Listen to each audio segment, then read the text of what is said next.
Okay, this is my BIB project. As you can see, I have pictures on here. We changed his name, my participant's name, just because he's a minor, but the parents allowed me to put on pictures of him and his brother. So there's that. Participant, we called him John. He's 13 and is going to a normal public high school. He's a freshman. He was diagnosed with cerebral palsy when he was born. And when he started elementary school, he went to a specialized school to help him kind of get used to being in a school environment without it being a completely school environment. But now he's in a regular public school for middle and high school. Outside of school, John participates in occupational therapies such as speech, music, and physical therapy. Our target behavior was specifically during speech therapy, which is what I was observing. When John's therapist would ask him a question that he didn't understand, if he didn't understand the question or he didn't know the answer to the question, he would call for his dad or his grandma and have them come in the room and help him with the question. Because during speech therapy, it was only the speech therapist and John in the room. There was no one else there except for when I was there and observing. We operationally defined John's behavior as John calling out for his father or grandmother to help him with the question, to avoid getting frustrated with himself and not knowing the answer, which would lead him to not want to continue with the therapy session.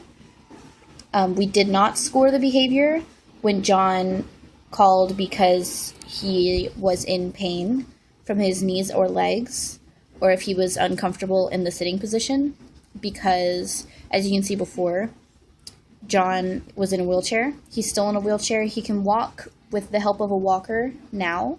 We watched him do that for the first time this summer, but he normally is in the wheelchair, and he's in the wheelchair during therapy.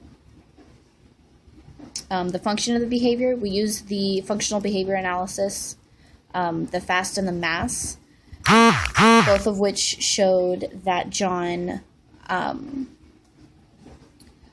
was calling out as both an escape and an attention, and was motivated by any reinforcement, positive or negative. So any reaction from anyone was what was motivating him to do these. And then here are my FAST. You can't really see it. I can bring it in some.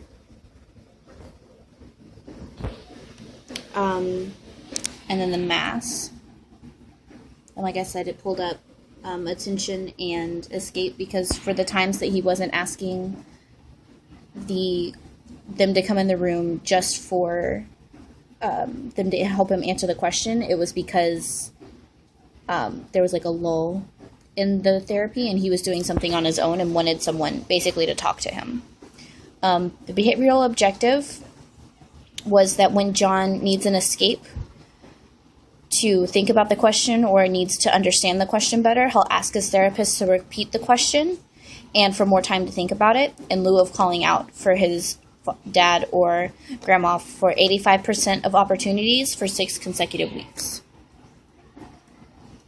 And I chose the DRI for John's target behavior. Asking for more time to think about the question, for the question to be repeated, gave John enough time to think about his answer, as well as the verbal satisfaction of getting someone's attention by speaking with the therapist.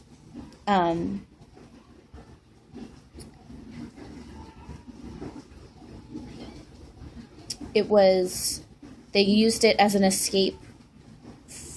We used it as an escape also because he didn't have to answer the question right away.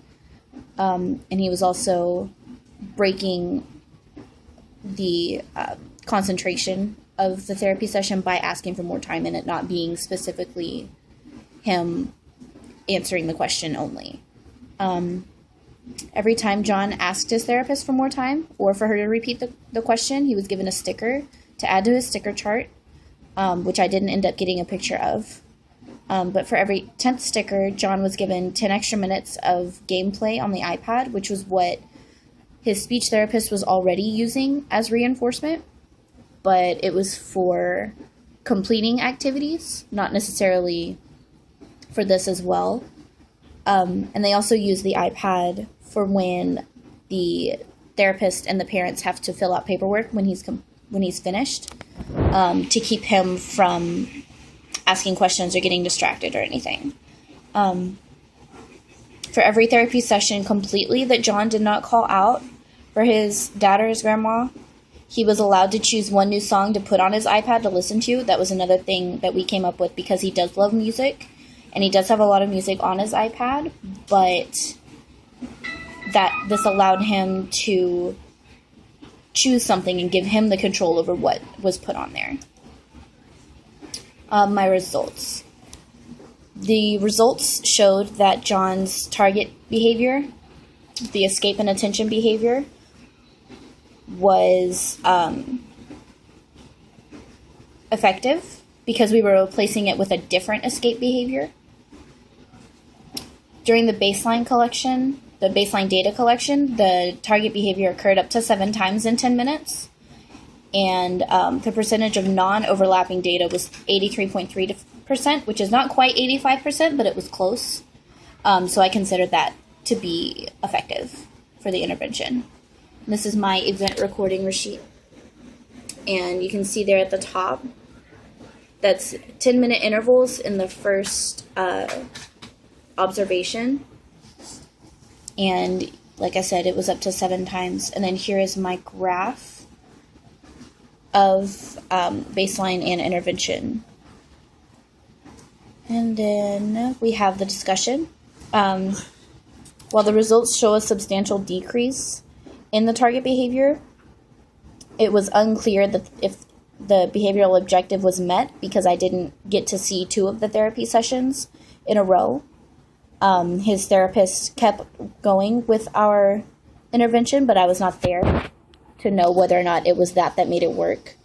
But after talking to John's father, after all of this after the 6 weeks, he told me that he's also reduced calling out in his physical and music therapies, which is in addition to the speech therapy. So that's good. He's taking it into a completely different area of his learning. And that's it.